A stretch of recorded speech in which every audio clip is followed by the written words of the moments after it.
Throughout human history, we've been captivated and terrified by the same concept, something that shouldn't move, but does.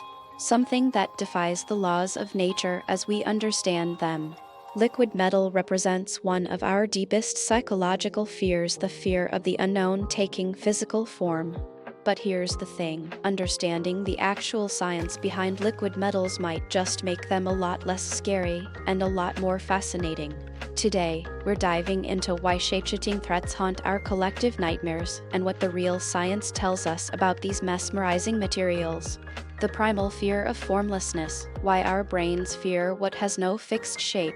For millions of years, evolution trained our ancestors to recognize threats by their shape and form. A predator has claws, teeth, a definable body we can track and predict. But what happens when a threat has no fixed form? It violates everything our survival instincts expect. Liquid metal, in our imagination, represents pure chaos, something that can seep through cracks, reform itself, and become anything. This taps directly into one of our most primal fears, the unknown entity we cannot fully predict or control. We'll explore how our pattern recognition brains rebel against formlessness. Mercury, the historical nightmare fuel.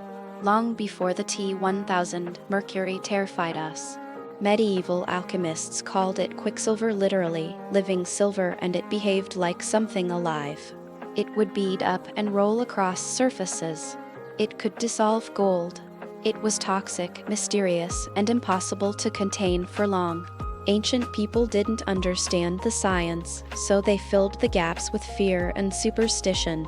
Mercury was used in thermometers, mirrors, and medicines, yet doctors didn't fully understand its dangers until centuries later. We'll examine how Mercury's real-world properties inspired genuine dread and became the template for all fictional liquid metal nightmares. The science of liquid metals, understanding surface tension and cohesion. Here's where it gets interesting. Liquid metals aren't actually supernatural, they're bound by the same physics as everything else. The key to their strange behavior lies in surface tension, the electromagnetic forces that hold atoms together. Mercury's atoms cling so tightly that the liquid forms perfect spheres, resisting gravity's pull. Gallium melts at 30 degrees Celsius room temperature, so it can literally drip from your hand like water, yet it's a metal. We'll break down the molecular level forces that give liquid metals their seemingly impossible properties, and why understanding the science makes them far more elegant than frightening. Why pop culture made liquid metal the perfect villain. The T-1000 Terminator didn't become an icon by accident. Liquid metal combines several design elements that make for perfect villainy. It's visually striking, it's incomprehensible, and it breaks our rules of physics. No bullets stop it. No conventional weapons work. It reforms from any damage. It's the ultimate unstoppable force in a chassis of the ultimate immovable object. But beyond the Terminator, liquid metal appears in countless films, games, and stories as a symbol of technology gone wrong, nature perverted, or chaos incarnate. We'll examine how filmmakers weaponized our fear of formlessness to create some of cinema's most memorable antagonists. The real-world applications that surprised us when liquid metals became useful. It turns out that properties we initially feared have remarkable applications. Gallium arsenide semiconductors power LEDs and solar panels. Liquid metal cooling systems are more efficient than water for dissipating heat in advanced computers.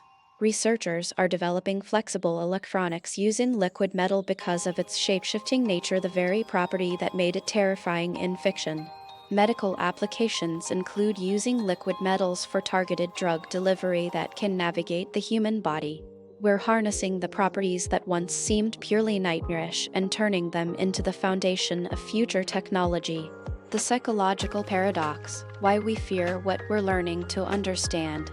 This is the fascinating part. As we demystify liquid metals scientifically, they lose their power to frighten us. Understanding that Mercury's toxicity comes from specific chemical properties makes it less like an alien threat and more like any other hazardous material we've learned to handle safely. Gallium's slow melting point transforms from impossible violation of metal rules to interesting material property with specific applications. The fear wasn't about the actual physics, it was about the unknown. This reveals something profound about human psychology. We don't fear what we understand. We fear the void where understanding should be. As science advances, that void shrinks. What liquid metal teaches us about fear itself. Ultimately, the fascination with liquid metal nightmares isn't really about the metal, it's about what it represents. It's about our relationship with the unknown, with transformation, with loss of control. Every generation creates new fears based on the technologies it doesn't fully understand. Mercury frightened medieval scholars. Liquid metal computers terrified Cold War audiences. Today, we're creating new anxieties about AI, nanotechnology, and synthetic biology. These fears aren't irrational, they are valuable. They drive us to understand, regulate, and safely develop new technologies. Liquid metal, in fiction and reality, serves as a mirror reflecting our deepest concerns about the changing world around us. So the next time you see a depiction of liquid metal shapeshifting across a screen, remember, the real science is just as fascinating as the fiction, and far less terrifying once you understand it. That's what makes science truly powerful. It transforms mystery into marvel. If you enjoyed this video, smash the like button and subscribe so you never miss a video like this one.